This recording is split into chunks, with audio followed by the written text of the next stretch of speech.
Jacob vanished from Olympic National Park. 1 year later, biologists made a chilling discovery. It was the last morning anyone saw him alive. Jacob Gray, a young adventurer with a deep sense of longing and a thirst for purpose, packed his bicycle with camping gear and set off into the heart of Olympic National Park, one of the most treacherous, isolated places on Earth. Days turned into weeks, then months, and no one heard from him again. His bicycle was found abandoned on the banks of the Solduck River, pristine, undisturbed, almost as though he had simply walked away from everything. But the chilling truth lay deeper beneath the surface. No blood, no footprints, no signs of struggle. Just an eerie silence, and 4 arrows stuck in the ground, pointing east and west. The unanswered questions that followed would shake even the most seasoned investigators to their core. Jacob Gray, a 26-year-old cyclist from Santa Cruz, California, was known for his adventurous spirit. He wasn't just riding across the country for leisure. He was searching for what exactly no one was sure. He had a restless energy that drove him a need to reconnect with something deeper than the distractions of modern life. His parents, Randy and Laura, had been concerned for months before he left, especially after his divorce and the loss of their family home, a place that had been a central part of his childhood. Jacob had always been close to nature. Hiking, camping, cycling, these were the things that grounded him. But this time, there was something different in his tone when he spoke about the trip. A quiet intensity had crept into his voice, as though he were seeking more than just a change of scenery. He wanted to find himself, to discover meaning in a world that to him had lost its bearings. He left Santa Cruz in the early spring of 2017, cycling along the Pacific coast before heading inland toward Olympic National Park. A year prior, he had spent a few months traveling across the country, but this time the journey seemed to have a different purpose, one that he wasn't entirely clear about. His bike packed with a few essentials: tent, sleeping bag, spare tire, and a Bible looked like any other long-distance cyclist's setup. Yet it was the Bible that would eventually raise more questions than answers. For days, Jacob's progress along the coast seemed normal. He posted a few pictures of the beautiful landscapes, some photos of sunsets and campfires. But as he made his way deeper into Washington state, his updates became less frequent. On April 3rd, his last known contact came through a short message to his sister Mallory. It was a simple note: made it to the park. Everything's going great. I'll check in soon. Then nothing. It wasn't until April 6th, 3 days later, that park rangers stumbled upon a strange and unsettling discovery near the Solduck River in the heart of Olympic National Park. The bike was found first abandoned on the side of the road, positioned carefully as though it were meant to be found. The gear was left out in the open, a tarp spread across the ground, with camping supplies neatly arranged around it. It was as if Jacob had intended to camp, but had left in a hurry, or perhaps been forced to leave in haste. But the most eerie detail was the 4 arrows stuck in the dirt, aligned in a perfect east-west direction. There was no explanation for them. No one could understand why they were there. And the question remained: were they a message, a marker, or something more sinister? Ranger John Bowie, the first to arrive at the scene, immediately noticed how out of place the situation was. There was no sign of struggle, no indication that Jacob had been in any kind of distress. His bike was in good condition, and his gear was untouched. The bike's tires were full, not a scratch on them, suggesting that it had been recently ridden. No marks, no tracks, just the eerie stillness of the forest surrounding the river. By now word had spread. The search began in earnest. Helicopters were dispatched. Dogs were brought in to track Jacob's scent. But nothing. As days passed, the search effort intensified, but each lead seemed to fade into another dead end. The only thing that remained was the increasing mystery: what had happened to Jacob Gray. Randy Gray, Jacob's father, was a determined man. When he heard that his son was missing, he immediately packed his things and drove from Santa Cruz to Washington, a nearly 15-hour drive. He was consumed with a father's love for his son and the need to find him. But what he didn't expect was the cold indifference he encountered from the authorities. Olympic National Park, underfunded and understaffed, wasn't in the best shape to handle a search of this magnitude. With two-thirds of its law enforcement personnel transferred elsewhere due to budget cuts, the park's resources were stretched thin. By the time Randy and his daughter Mallory arrived in the park, it had been almost 5 days since Jacob's bike had been discovered. The family was stunned to learn that no formal search had been launched. The park rangers had assumed Jacob was on a short hiking trip and hadn't realized that he was truly missing. Randy, unable to accept the bureaucracy that was preventing the search from moving forward, set off on his own, plunging into the Soul Duck River himself, searching under waterfalls and behind fallen logs.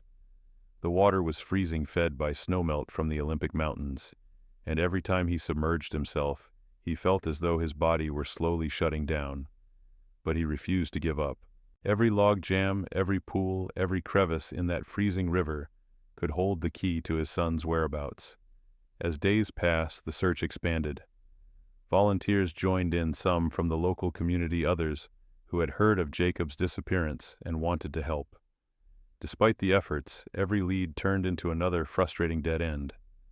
Some people swore they had seen Jacob near a trailhead. Others reported strange sightings of a lone cyclist riding through remote areas of the park, but none of these turned out to be true.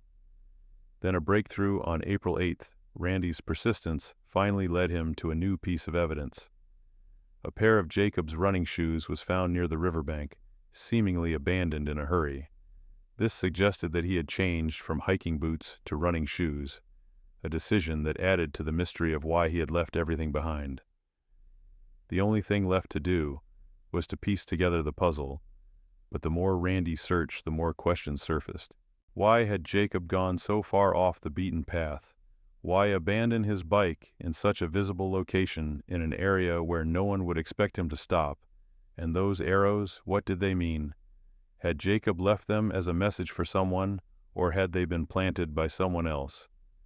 With every passing day, the search became more intense. Volunteers arrived with dogs, helicopters were rerouted, and more rangers were dispatched to help. Yet the one thing that stood out was how strange the whole situation had become. There was no sign of a struggle, no indication of violence, just the bike, the tarp, and those strange arrows in the ground. The questions grew, and so did the frustration. Where was Jacob Gray? As the search continued, more mysteries piled on. Had Jacob fallen victim to the harsh elements of the wilderness, or was there something more to his disappearance? Was he lost, disoriented, or had he made a decision to simply leave everything behind? Or perhaps, most chilling of all, was he being hunted by something or someone that left no trace? At this point, one thing was clear. There were more questions than answers, and the answers might just lie somewhere deeper in the park, hidden within the heart of Olympic National Park itself. But as the weeks turned into months, the case grew colder. And Jacob Gray, it seemed, had vanished into thin air, leaving behind nothing but questions. It was the night of April 10th when the park rangers finally called for backup. Randy had been out in the field for days now, searching through the thick forests of Olympic National Park, his body aching from exhaustion, his mind slowly unraveling with every fruitless hour spent scouring the dense woods. The problem was no one seemed to know where Jacob was. Despite multiple sightings reported by locals and hikers in the area, none of the leads seemed credible enough to pursue. Each new lead added another layer of confusion, and the more Randy searched, the more it seemed that the wilderness was swallowing his son whole. On that night, as the rain began to pour down in sheets, the park rangers, overwhelmed and understaffed, made the decision to escalate the search. Helicopters were mobilized, and volunteers from the Olympic Mountain Rescue Team were brought in. For the first time in nearly a week, there was a glimmer of hope. Randy met with the rescue team early the next morning, his face drawn with fatigue, his eyes bloodshot. He had been operating on little sleep, but he couldn't afford to stop. Not now, not when he was so close. Every day that passed without finding Jacob felt like a betrayal to his son. The park rangers explained that there had been reports of a man fitting Jacob's description spotted near the river, but by the time the search parties reached those areas, there was no sign of him. It was as if Jacob had disappeared into thin air. Could he have drowned? Asked one of the rescue volunteers. "It's possible," Randy said, his voice tight with the raw emotion he was barely able to contain. "But the river, it runs fast, but it's shallow in places. And if he had fallen in, we would have found something. A piece of clothing, a scrap of gear, anything." There was nothing. No evidence to support the theory that Jacob had slipped into the river, though the idea lingered in the back of Randy's mind, gnawing at him. The river was dangerous, fed by snowmelt from the surrounding Olympic mountains, and any person who fell into it would have only a few minutes to survive before hypothermia set in. But nothing was adding up. The more the search intensified, the more questions arose. Why had Jacob's bike been left on the side of the road, so close to the river, but not in any position that suggested an accident? Why hadn't he moved it, hidden it, or even attempted to lock it up? And those arrows, why had they been planted in the dirt? The arrows were a clue that didn't fit the rest of the puzzle. They were far too deliberate, too precise to be an accident. 4 arrows each stuck into the ground at perfect intervals, forming an east-west line that seemed to direct the searchers toward something. At first some had written them off as a strange coincidence, but as the weeks wore on it became clear that they were more than just random marks in the dirt. They were a message. The arrows pointed in a direction toward the heart of the park, deep into the dense mountainous forest. It was as though Jacob had planned his disappearance meticulously, as though he had meant for someone to follow his trail. Randy spent hours looking at the site where Jacob's bike had been found. His mind raced with possibilities. Had Jacob been planning something? Had he walked away from the gear, intentionally setting it up for someone to find? Had he been in distress and abandoned his equipment in a panic? Then there was the issue of the Bible. Among the gear Jacob had left behind was an old Bible, worn and frayed at the edges. Randy had spent hours poring over its pages, hoping to find a clue, something that would make sense of the confusion. And there, under the worn leather cover, were passages circled in ink. The passage that stood out the most was Isaiah 34:14. "The desert creatures shall meet with the wolves, the hairy goat also shall cry to its kind. Yes, the night monster shall settle there." What was Jacob trying to say with this passage? Why had he marked it? Was it a sign of something deeper, perhaps a spiritual journey he had embarked upon? Or was it a sign of desperation, an attempt to find meaning in the midst of a personal crisis? The Bible had always been a source of comfort for Jacob, but now it felt like an ominous sign. Randy couldn't shake the feeling that something was wrong. As he sat with the Bible in his hands, he realized that his son's disappearance wasn't just a simple case of someone getting lost in the wilderness.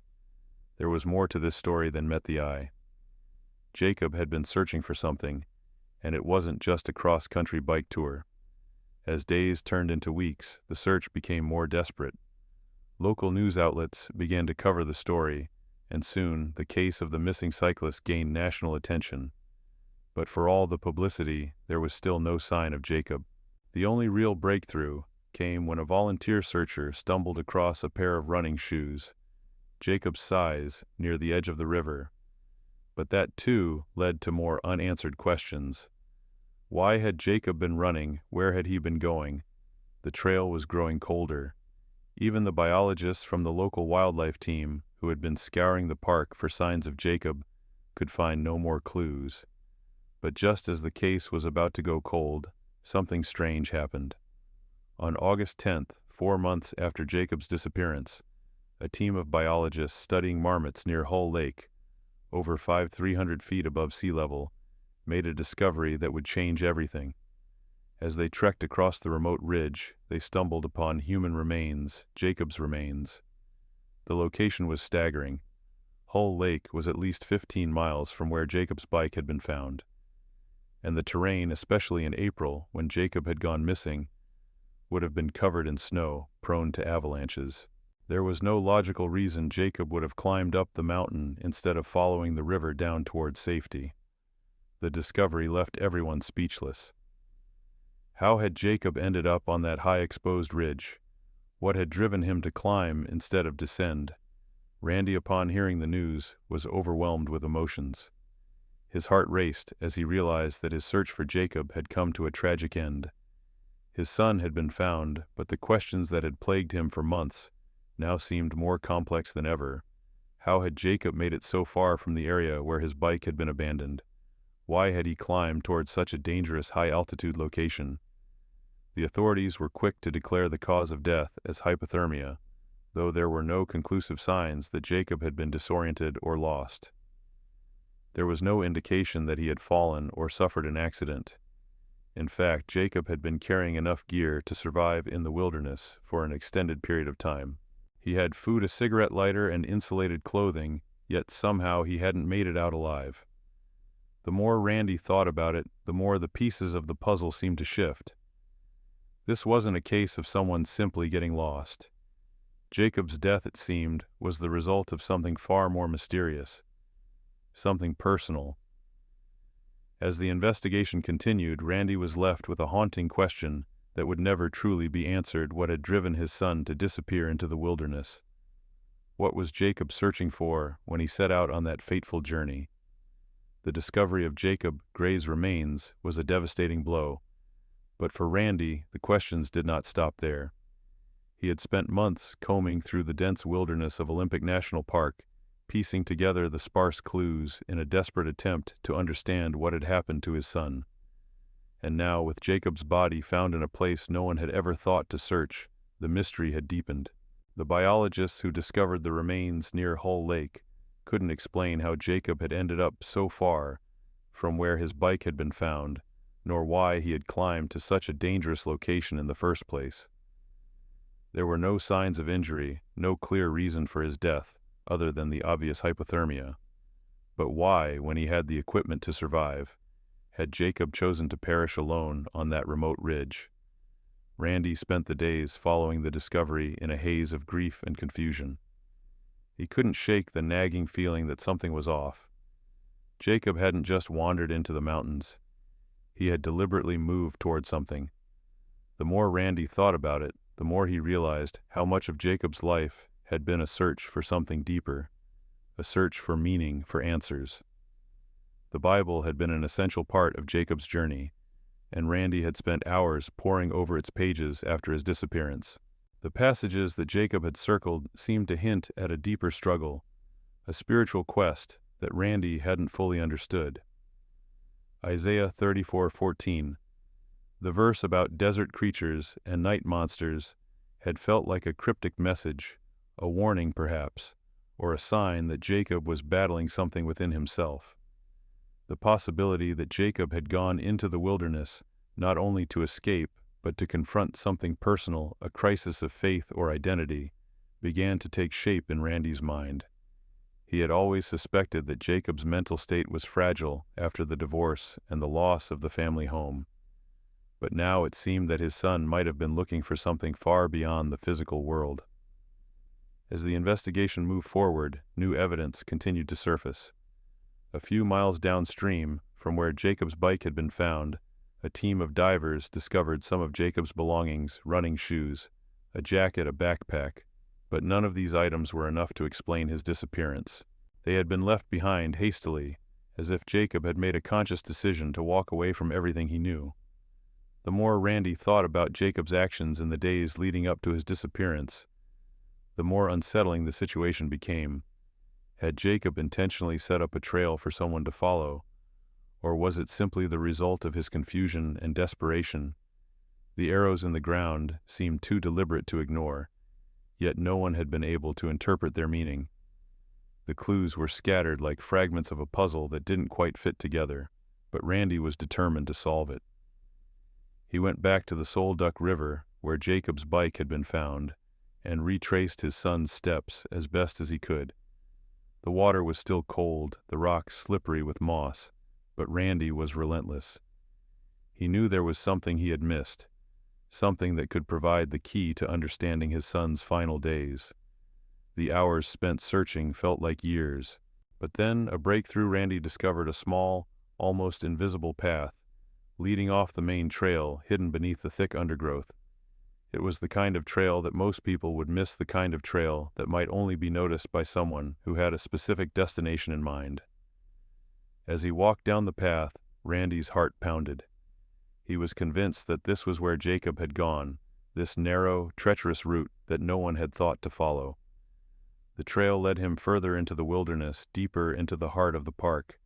Randy's steps were slow, but determined, his mind racing with the thought that this might be the final piece of the puzzle. When he reached the end of the trail, he found nothing but a small clearing, a few scattered rocks, and the remnants of a campfire. But something was different now. The air felt heavy, charged with an energy he couldn't explain. Randy knelt down, running his fingers over the cold, damp earth, his eyes scanning every inch of the clearing. And then he saw it. A set of footprints, faint but unmistakable, leading into the dense woods. Had Jacob made it this far before succumbing to the elements? Had he been here alone in the wilderness, searching for something? The thought that his son might have been struggling with his own demons in this remote place tore at Randy's heart. But it was the only explanation that made sense. Jacob hadn't just gotten lost. He had been on a mission, a quest for something beyond the physical world, something that even he might not have fully understood. As Randy stood in the clearing, staring at the footprints that had led him to this moment, he felt the weight of the last few months come crashing down on him. The search was over. Jacob was gone.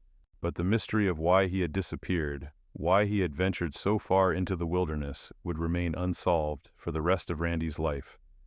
The clues would remain scattered like pieces of a puzzle that could never be fully completed. But Randy knew one thing for sure: his son had been searching for something deeper than the answers the world could give. And in the wilderness, Jacob had found what he had been looking for, at a cost that no one could ever fully understand. The wilderness had called him home, and in the silence of those distant mountains, Jacob had answered. The discovery of Jacob Gray's remains had not solved the mystery; if anything, it had deepened it.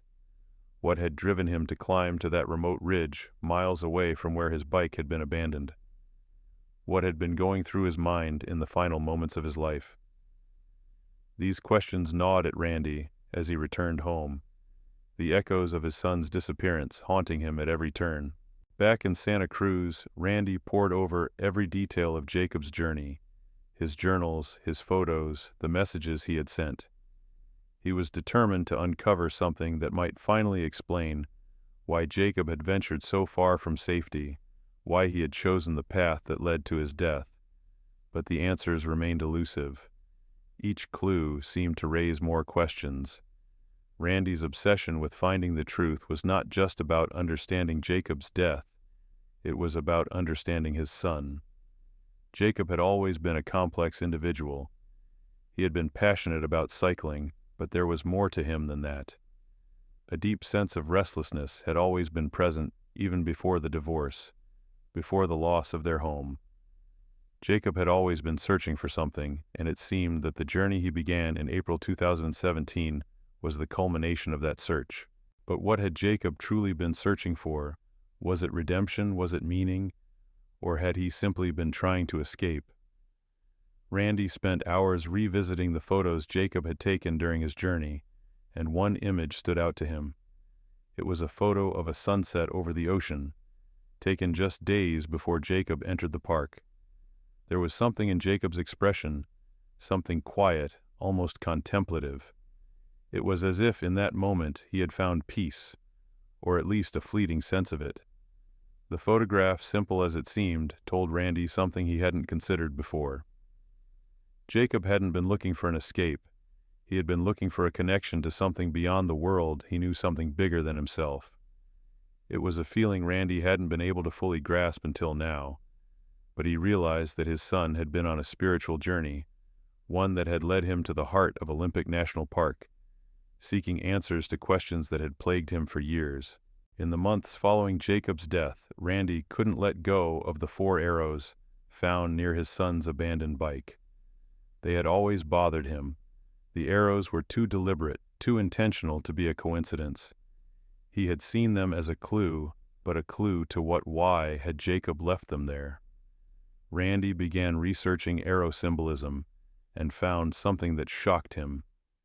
In some Native American traditions, arrows were used as directional markers. They were meant to guide travelers, pointing them towards something important. But the alignment of the arrows in Jacob's case, the east-west positioning, made no sense. It wasn't a standard marker, not in any sense Randy could understand. The more he thought about it, the more the arrows began to symbolize something else. What if they weren't meant for someone else to follow? What if Jacob had left them for himself? Had the arrows been a way for Jacob to mark his path, to make sure he stayed on course, as he ventured deeper into the wilderness?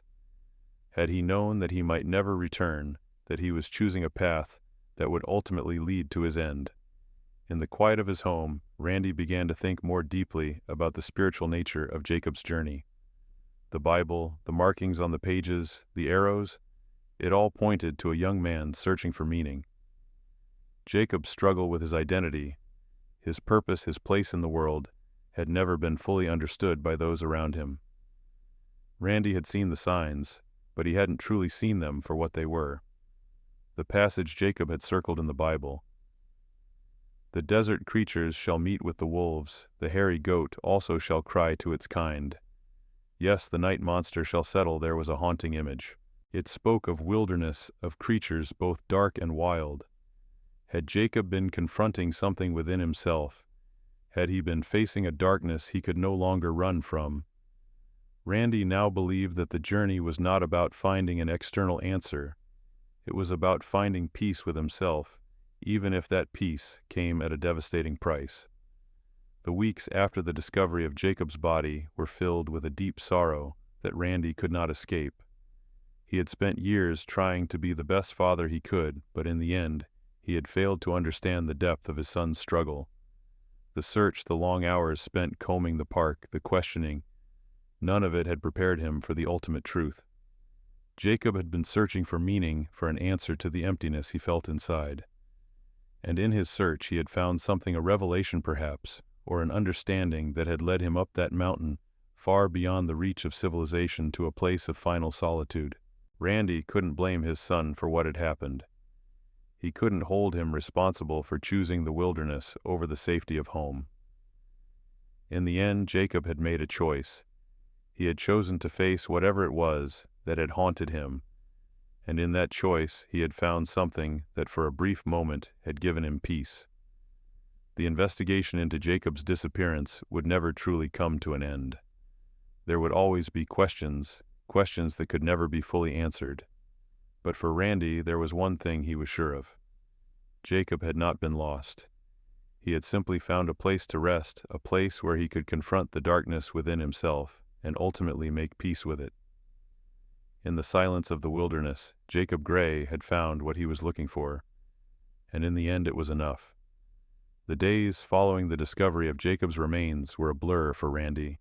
Every corner of his home reminded him of his son, the photographs on the wall, the old bicycle in the garage, the camping gear Jacob had left behind, now gathering dust in a forgotten corner. Randy couldn't escape the memory of Jacob's face, his quiet intensity, the way his son had always seemed to be searching for something just beyond his reach.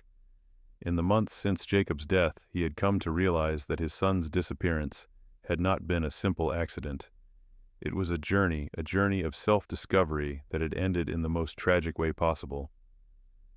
Randy had spent countless hours reflecting on Jacob's life, trying to piece together the fragments of his son's story. What had Jacob been running from? What had he hoped to find in the wilderness? And why had he chosen the path that led him to his death? The answers seemed to lie within the cryptic messages his son had left behind, the Bible passages, the arrows in the ground, and the mysterious journey he had undertaken.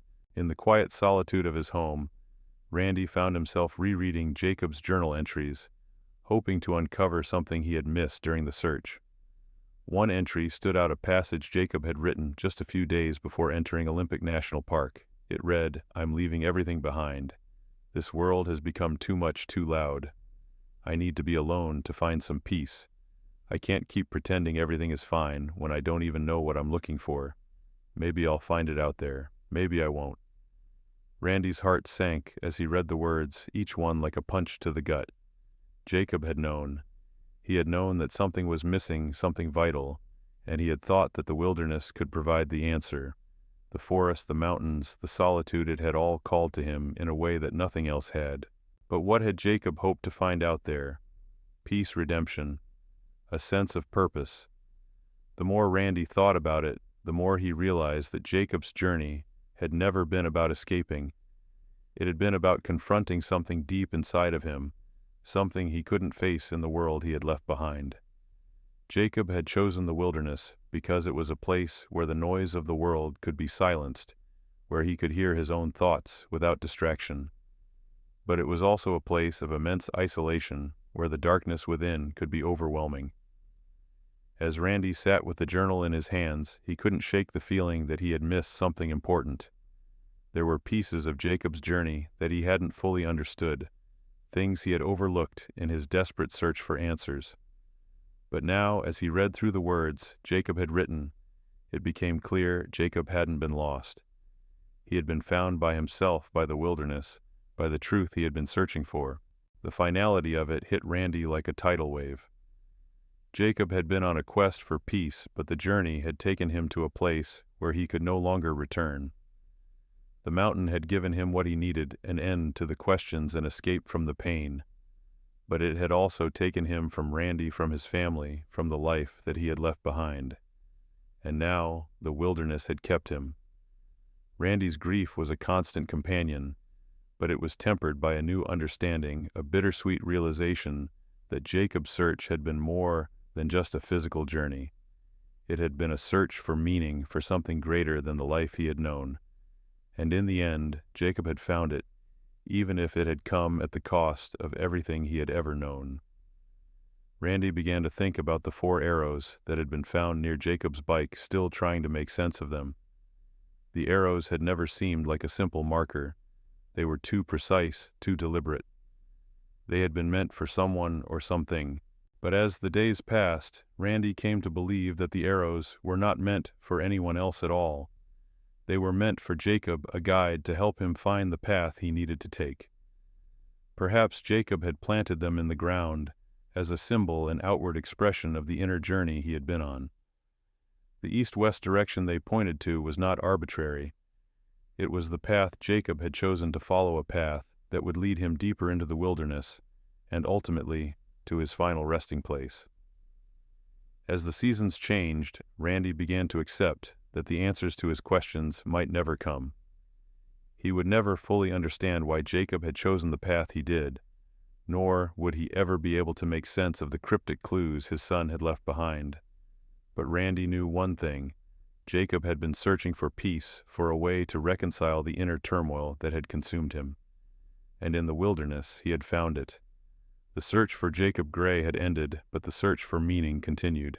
For Randy, the journey was far from over. He would carry his son's memory with him, a reminder of the fragile nature of life and the depths of the human spirit. Jacob had gone into the wilderness seeking something, and though the world would never fully understand what that something was, Randy had come to realize that it didn't matter. What mattered was that Jacob had found what he needed, even if it meant leaving everyone behind. In the silence of the mountains, Jacob Gray had found his answer. And in the silence of his father's heart, Randy had found the strength to let go. With that, Randy took one last look at the spot where Jacob's journey had ended, feeling a quiet peace settle over him. The wilderness had called to his son, and Jacob had answered. Now it was time for Randy to answer the call too, not to the wilderness, but to the memory of his son and the lessons he had left behind.